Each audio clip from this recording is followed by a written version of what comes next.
You gonna let Jordan Love cook this year? Yeah, we're going to let him cook. Let's go now, a little life out here.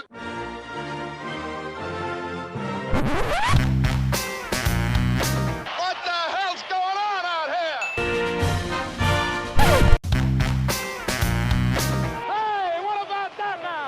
Hello everybody, welcome to the UK Packers podcast. As usual, I'm your host at Steve Diddy NFL on the Twitter box, and of course follow the group at UK Packers. I'm smiling. Can you hear him smiling? You can hear people smile, can't you? Over the airwaves. I'm so excited to be back. This is the first proper, let's call it episode 1 of season 2026. Training camp is back, as are we. We never really went away. There's an awful lot of stuff that's been going on behind the scenes and stuff that's being planned, and there's so much to talk about on the podcast, so I'm going to dive right into it. I do want to wrap up the training camp.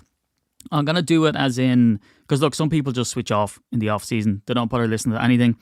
When they come back, they kind of, get parachuted into, for instance, and I'll start here because this is, according to any metric, this is the most important thing to talk about in the off season, the kicking competition. So when you look at that, right, and this happens a lot, we go, oh my God, they cut the backup kicker.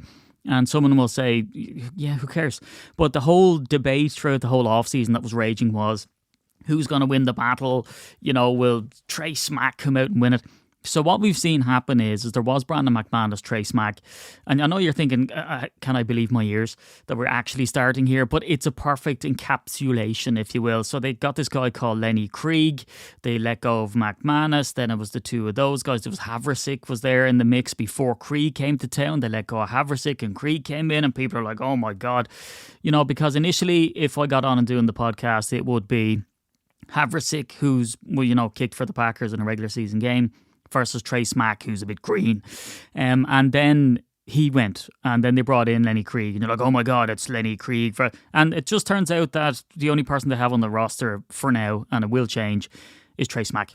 So there's no kicking competition. So we could have went into the ins and outs, devoted, as I have done now, the whole intro to kicking, and it doesn't really matter. So sometimes when you come into this, you kind of want to know who's gone, who's in, who's playing where, who's injured, what are the coaches doing, what are the coaches saying, what are the contracts doing. So I'm going to cover all of that.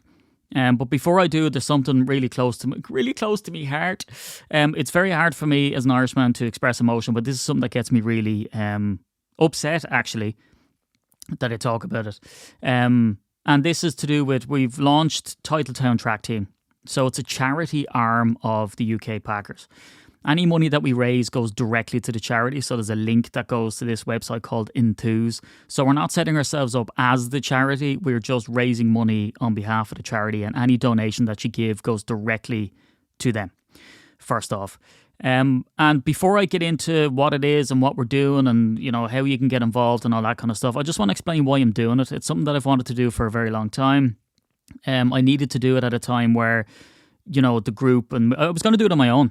To be honest with you, I was going to set up a completely separate thing to UK Packers. But it's amazing the way these things just evolve. And so I believe there's a gilt-edged opportunity for us all to get involved and to make the max impact possible. So what is it for? It's for the Children's Health Foundation, which sounds very kind of generic, right? But what it is that there is children's hospitals in Ireland, and a lot of these children's hospitals deal with terminal illness for kids, which to even say out loud is horrendous. And why we decided on that charity, I'm going to hopefully, unfortunately, break your heart with this thing that broke my heart, and then see if you want to get involved. The reason is because, look, I'm a dad, right? So I've got 3 sons, and I've had a lot of interaction with kids in general, with my sons and community groups, and I was coaching for a while and all that kind of stuff, right? So there's that aspect of it as a dad and all of that, because I know if you don't have kids and you're young, you believe you're going to live forever, and you sort of, you're not exposed to the ills of the world and all that kind of stuff, right? But that being aside, I don't think, being a dad is a qualifier here, because in fact, my heart was broken by this thing that happened to me well before I had kids. So I was in my car, and I was driving past St. Vincent's Hospital, in fact, randomly in Dublin. And St. Vincent's is known here in Ireland for being a cancer hospital. So, I'm sure everybody out there who's listening has had relatives who've had a brush with cancer or unfortunately lost their battle to cancer. And it just so happened I was driving by this hospital and I was listening to News Talk Radio, and they were talking to a pediatrician, a child doctor. And when we had our kids, it's amazing how little ego these doctors have. Because some doctors are consultants, right? And they like to lay it on you like, oh, do you know who I am? But it's been my sort of experience anyway. Anytime I've been in hospital with my kids, be them being born or, accidents or whatever, they will come up and they'll speak to the kids first. And in fact, in a maternity hospital, they'll call themselves baby doctors, which is very cute. And it's very non-ego, right? So they had this baby doctor. And in fact, painfully, he was an oncologist. So he was dealing with childhood cancer. And the radio host, and I always sort of well up when I go and actually tell the impactful phrase here, so bear with me. At least I can edit it. So the host was talking to this doctor and talking about how families deal with children who get the cancer diagnosis. And horribly, the conversation went into terminal child illness. And the doctor was relaying some of the dreadful stories and palliative care for kids and all this, and it was heartbreaking enough.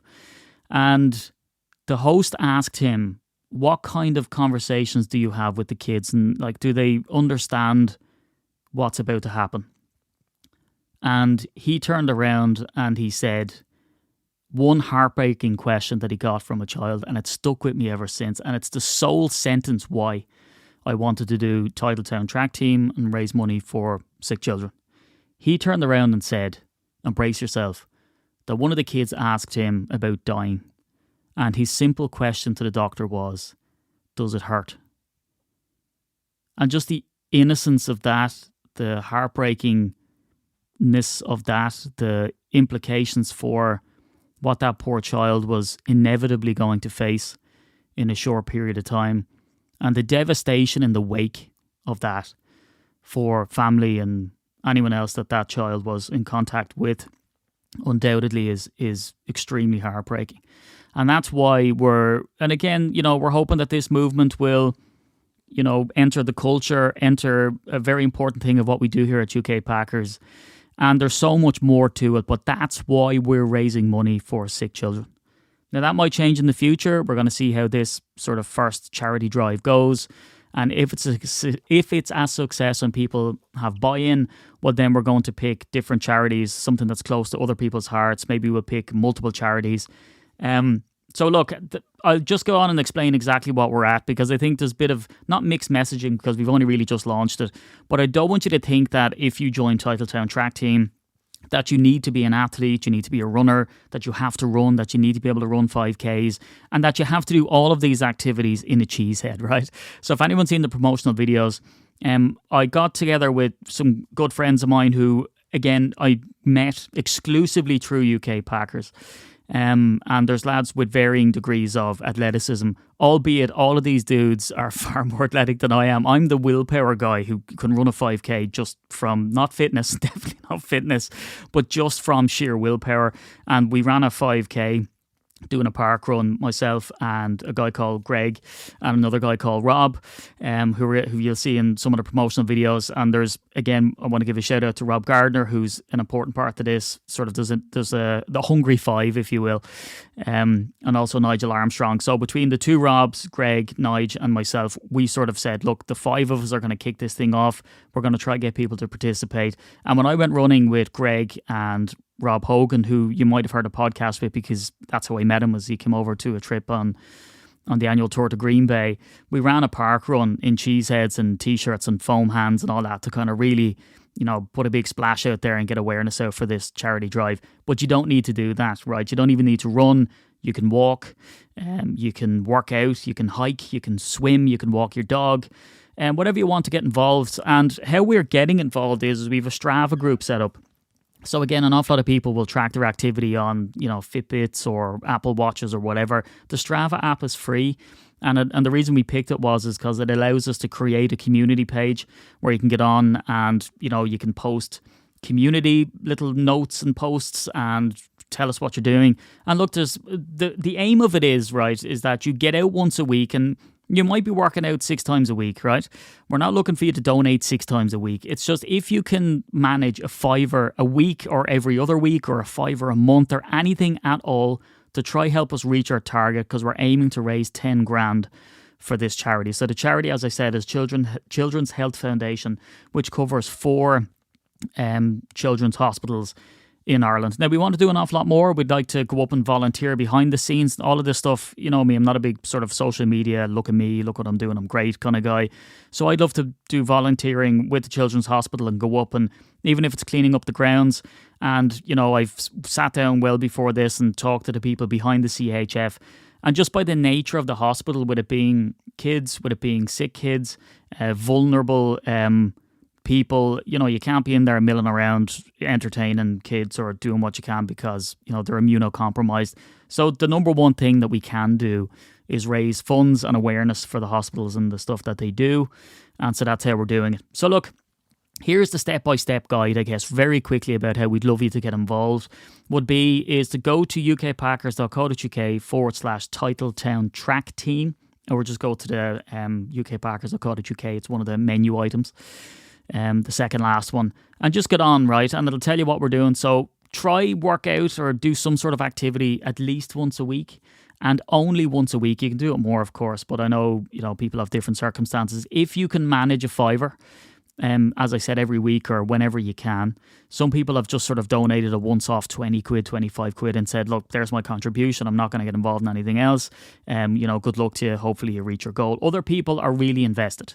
Like myself and the Hungry Five, who started this whole thing. We're out consistently. I'm trying to get videos and content and vlogs and all that kind of stuff. But if you're someone who's always wanted to be involved in kind of a fitness community, but you felt overwhelmed a bit, right? Because you get down to your run club and there's people there running, you know, marathons, and that's not really your bag.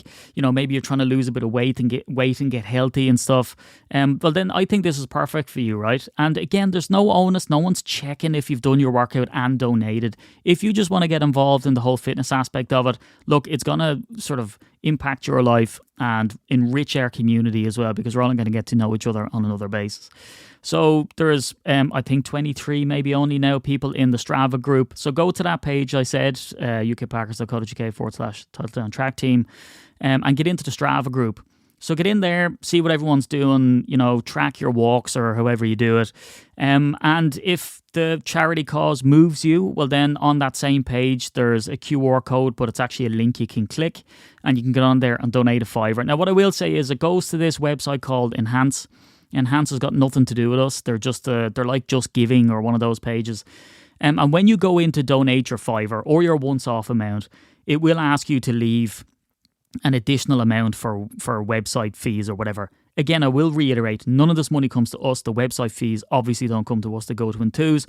But I will say, and this is kind of off-putting for some people, those fees are entirely optional. You don't need to get on and donate your fiver and then feel the need to auto-give 2 quid to the website fees. Mark it down to 0 and give the fiver, because that fiver will go in full to the charity, and we're trying to reach the 10k mark.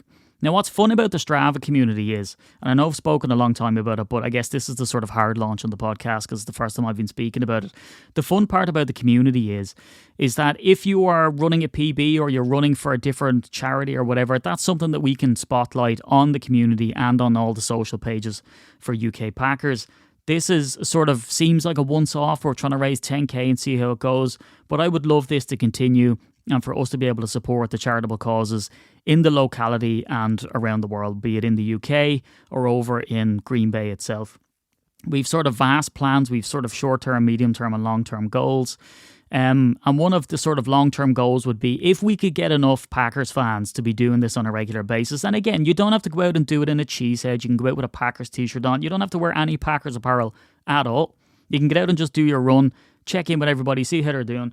But the fun part is that we're going to have challenges, right? So we're going to have challenges and milestones. So if you run a PB, and there's a guy who's just run a PB, a serious athlete, way out of my caliber when it comes to athletics. He's ran a PB of a mile in an eye-watering time. So I'm going to be sending out sort of little Packers packs to people who've hit a milestone. Maybe you've ran 1 kilometre straight that you've never been able to do in your whole life, but you've managed to run a single kilometre and knock that out of the park. Well then I'll tell me about it, and I'll send out Packers packs and little fun sort of loot bags to people who do great stuff. If you've donated a big amount, I'll send you out a loot bag. And all of this is not coming from the Packers. It's not coming from, advertising or funding. This is all coming from the stuff that we do. So the Patreon page and all that will help fund some of this stuff as well, because it is very close to my heart. Like I said, I mean, that single sentence broke me, and having kids as well just sort of drives that whole thing home. And I think as the older you get, the less you think about clout and fame and materialism and all that kind of jazz.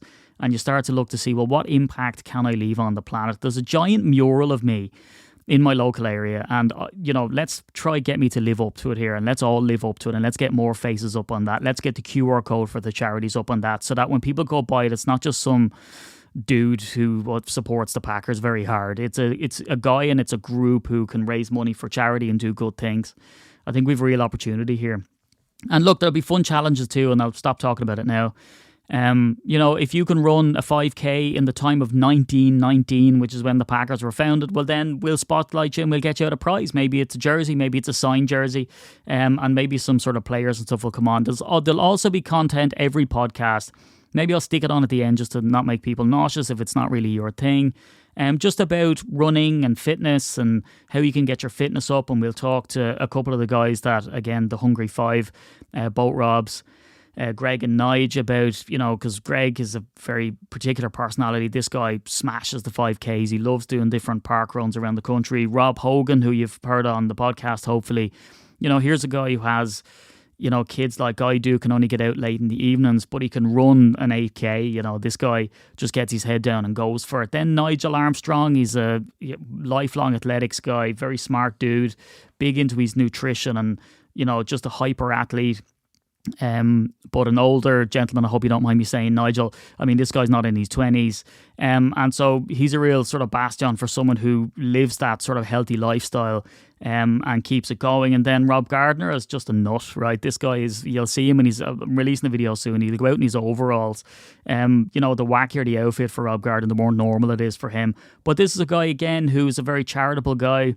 A father, does marathons, very enthusiastic in the Packers community, and he's grown to be a very good friend of mine as well. So, I mean, that's the people you meet through this type of communities. And then me, I mean, I'd say slim, but you probably look at me now and go, you've got to be paunchy, right? Is that I will run a 5K, and I used to be able to run a 5K no problem and do it in a very good time, close to a 20 minute. And I'm way off that now. I'll run a 1K, stop for 30 seconds, then run a 1K, then stop for 2 minutes. And I'm trying to get back into it, right? But this community is fantastic, and there'll be little challenges like that for people too.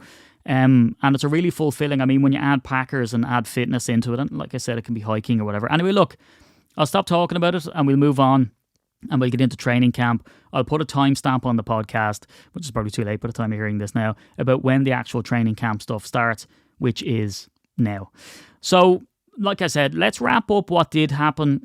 Who's there, who's gone, who's come in, what the talking points are around training camp, and then we're going to get into it. And I'll just say the caveat from the very beginning, right? Training camp is training camp. We are going to overreact. This is the first meaningful football news that we've had, aside from, the draft or rookie OTAs and all that kind of jazz. This is the first time people come back. Some stories will be overblown. The kicking competition, which I spent, whatever amount of minutes at the beginning of this podcast, that's one of them. Is he kicking well? Is he not kicking well? People will overreact to that. It's important to bear in mind that the press, including the Packers' actual writers like Wes Hodkiewicz and Mike Spofford, they don't have unfettered access to the team, and nor should they. And again, they'll keep their cards close to their chest because it's in their best interest. But when it comes to the other media guys, they'll get certain media availability, as will the fans, because the fans with the bike ride tradition and all that kind of stuff going on, they will get access. They've been asked not to record things so that they don't let the cat out of the bag. But there's certain sort of stuff that we can infer. Like, I mean, from the top of my head, one of them is that, and we knew this already, that Jonathan Gannon, the new defensive coordinator, is running a very sort of 3 safety heavy set, right? Players are delighted about it. We see an awful lot of blitz stuff happening so far at training camp, albeit we're only a couple of days into it. But again, you look at players and you'll say he's losing that battle to that player. He's not doing too well. They'll be looking at the O-line and sort of saying, well, is that the starters or whatever? And that's more bedded down this year than it was otherwise. And then we look at players who had injuries and how they're getting on. And, Matthew Golden, for instance, we look at him and go, oh, he looks more muscular, so he's going to break out and have 1 billion yards this season. There will be overreactions. There will be looking at coaches and going, we don't know what his actual schemes are. It seems like he doesn't either by his pressers. But this is what we see, and this is what he's like as a person, and this is what... It's all nonsense. Most of it is nonsense, right? Because you look into it and you can't read into it. But anyway, with that in mind, let's look into who's left, who's come in, and what to expect. Romeo Dobbs, wide receiver, gone. Dontavian Wicks, wide receiver, is gone. Rashan Gary on the edge is gone. Left tackle Rashid Walker is gone. Elton Jenkins, who was seen as a superstar, had Aaron Donald in his pocket, also gone. And then Quay Walker is gone. And again, the reason I mentioned that off the top is because they've got some people in to replace certain people, other people they have not. Kingsley Enagbare also gone. Colby Wooden gone to Indianapolis in a deal that brought in Zaire Franklin, and we're going to talk about the people that we've added. So a cornerback, Benjamin St-Juste, signed him for $5 million, and look, and I'll mention this all in the sort of same breath. There's been other people brought in, like kick returners and stuff like that, and they look at these guys and go, oh, that's going to really plug in there and fill a gap. We really don't know if that's the case. Defensive tackle Javon Hargrave, they brought him in. That's trying to plug the hole there. As I said, Zaire Franklin, and I see all of this stuff about him like, he's an all-pro and, a couple of years ago, and he feels like he's being disrespected and he's coming in, he's got a chip on his shoulder, blah, blah, blah. You never really know. Christian Welch, re-signed. Brenton Cox Jr., fantastic player, re-signed. Tight end, which is a massive talking point. Josh Wiley, re-signed. Jonathan Ford, I think he played really well. He's been brought back in again. Darian Kennard has been re-signed on a 1-year deal. Sort of a swing tackle guy, a backup. So people looked at that and go, well, he must have really impressed. Well, as I'll talk about, you really need depth. Wide receiver room. So we signed new contracts for Jaden Reed and Christian Watson, and we also have Matthew Golden on his deal. So that's our top 3 wide receivers that are locked down. And the next one will be Tucker Kraft at tight end. Devontae Wyatt signed a big deal. Called his mother, said he made it. He's a massive part because the sort of slippery slope, and again, going from where we left off to where we are now, losing 5 games straight at the end of last season and getting dumped out in the playoffs. Devontae Wyatt was a big part of that run-stuffing loss, let's say. And the concerning part about it really is that you look at our depth chart, and I don't mean to sort of get away from where we are and where we are now, blah, blah, blah. But when you look at wide receiver, Christian Watson, great. Jaden Reed, brilliant. Matthew Golden, great. And then, Savion Williams, hopefully. Bo Melton, if he's playing wide receiver this time. Sky Moore is the guy I alluded to earlier. He's seen as kind of like St-Juste, a backup who will be in the mix. Albeit St-Juste is a cornerback, but what I mean is that it's sort of in there to help the position, but it sounds an awful lot splashier than it actually is. And then you look at tight end. So we're sort of, obviously the talking point is Tucker Kraft. So will Tucker Kraft get the highest tight end contract in history? Like, the consensus is yes, but I don't think so. And the reason is because he's coming off an injury. So there's a couple of sort of curious things that's happening. One, he's had an ACL tear. He's had 8.5 to 9 months. There was rumours that he would start the season on PUP. He's been taken off PUP. They're going to sort of gently ease him into practice. Brian Gutekunst came out and said he's at about 8.5 months. There's like really strict science behind the 9-month mark and onwards, so they're going to act accordingly. And kind of what happened to Christian Watson and Jaden Reed. These guys were coming off injury. The deals were high in money. Christian Watson was pretty big, but Jaden Reed, we kind of, to be honest with you, got a bargain deal, and he took it. He was happy to take it. Is because when you have players coming in off injury, there is an unknown, and there's that leverage that you have there by saying, but he is injured though. And so I think that element is there with Tucker Kraft. So I would be surprised. Now, he's worth it, and his stats are great, and when he's back, he impacts the offense. And when you have him there, and Josh Jacobs, if he's playing, or God knows what is going on with that situation, and then you've Christian Watson. I mean, it's enough of an offense to rip the top off a defense without a doubt.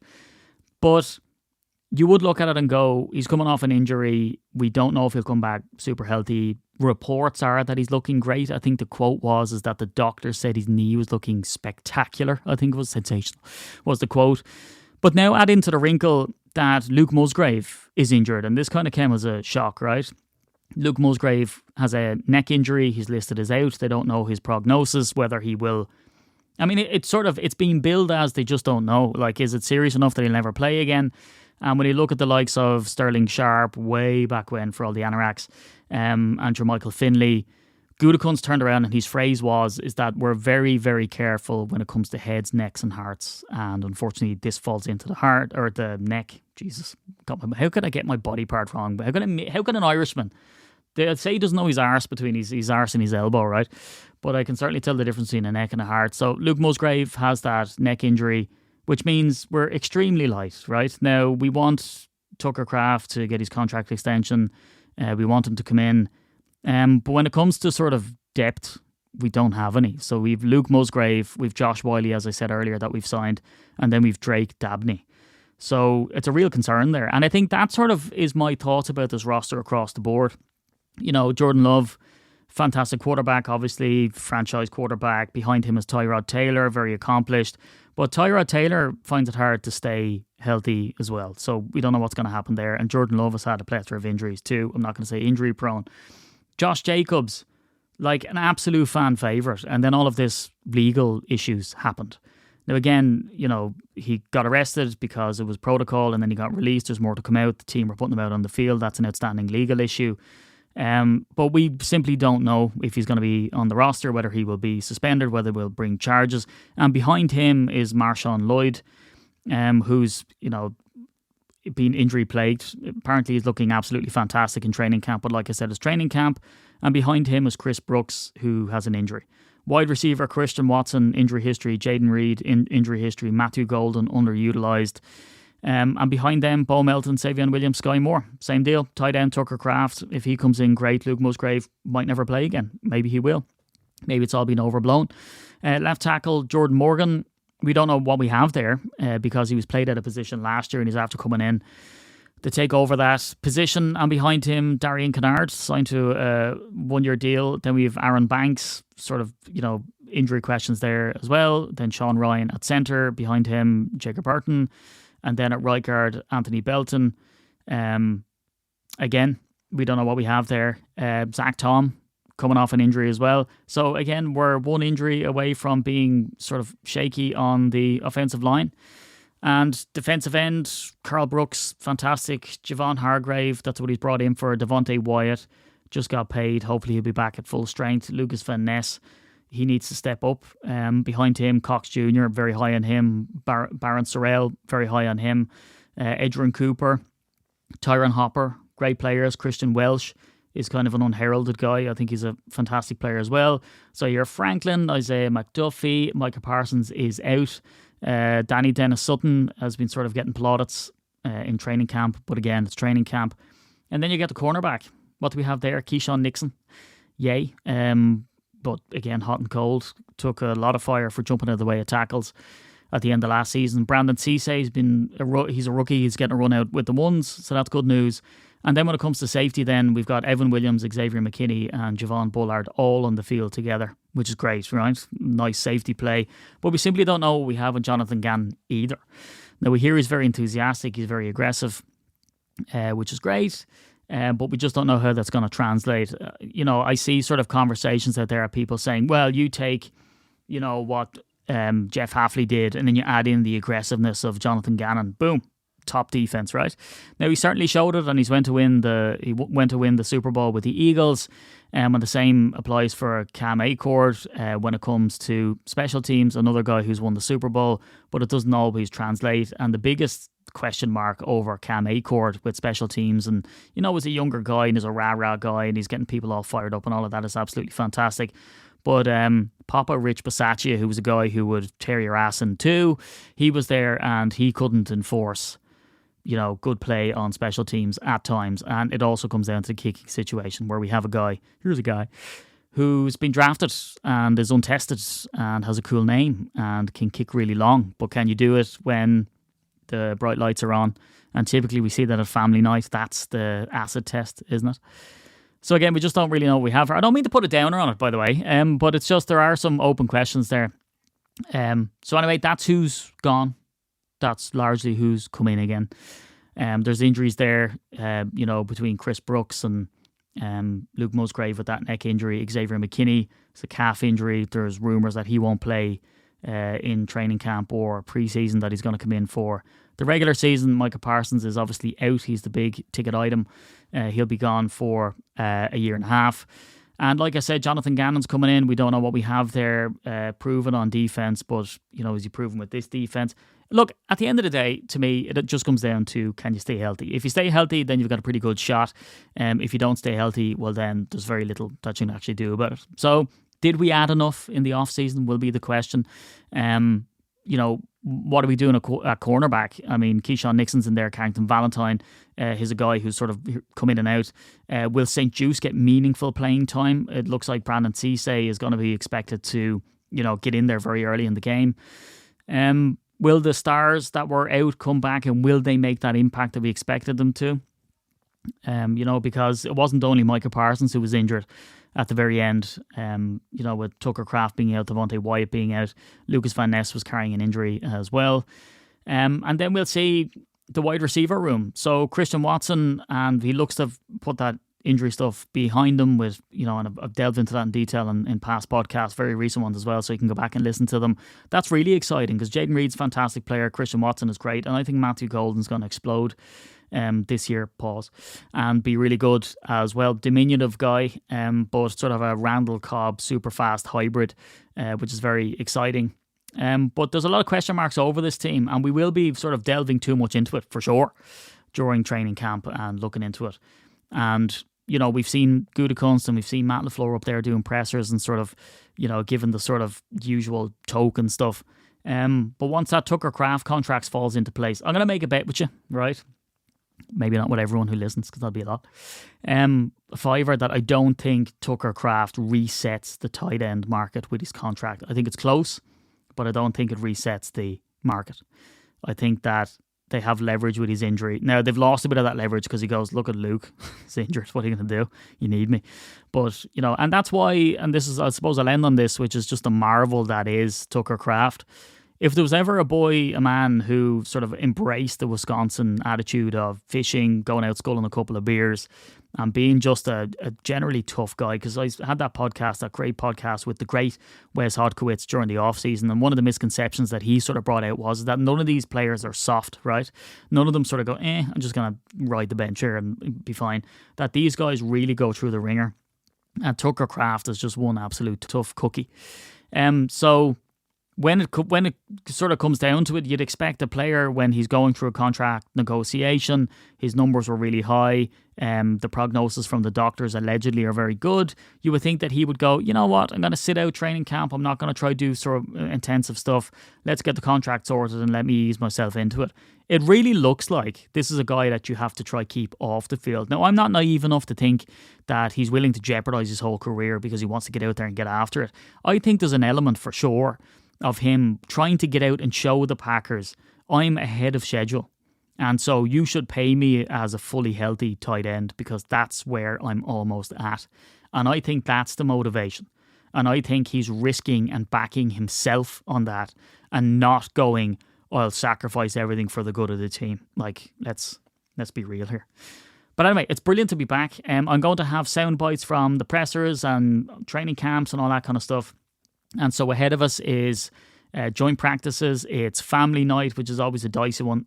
And I'm going to say it's like there's always these horrendous, because they're in a scrimmage, they go a little bit harder and someone, knock on wood, comes off with an injury on family night. And so let's just hope that doesn't happen. And then we're into pre-season. There won't be a whole lot to garner from that. An awful lot of the starters won't really play. You'll get more defenders out there as usual. And then we're going into game one. And of course, we're going to be in Lambeau Field. The last thing I will say is we're only about a week away from me doing the all expenses paid trip to Lambeau Field. That trip was worth over $3,000. And so we raise the money on Patreon throughout the year, save it, and then we blow it all on that holiday to give someone a once-in-a-lifetime trip over to Green Bay on the annual tour. So that's flying into Canada, Toronto, would you believe, seeing the Niagara Falls, which is massively random, staying in Canada and going across the border to watch the away game for Detroit, which is the first time we've ever done it. Then it's getting a flight from Detroit into Green Bay, flying over Lambeau Field, spending a couple of days in Lambeau and watching that game against the Panthers there, and then shipping it back home, and you get that all for free. So, and what I say free is, I mean, there's 2 tiers that you can get onto to be eligible for that draw. The $5 tier or the $10 tier. And if you're on the $10 tier, well, then you also get a chance to get signed merch. And I just gave away a signed Super Bowl II Packers picture with a certificate of authenticity. And there's 28 players on there, including Hall of Famers like Jerry Kramer, which is just ridiculous. But anyway, that's all the initiatives we have going. I would love to see you at Titletown Track Team. So get into the Strava group first, see if you like it, maybe try get a bit of fitness going, you know, post a couple of things. It's a great community. And if you can manage it, donate a $5 directly to the Children's Hospital with that Enthuse link. Anyway, I am absolutely amped to be back. And I'll speak to you in 1 week's time. See you.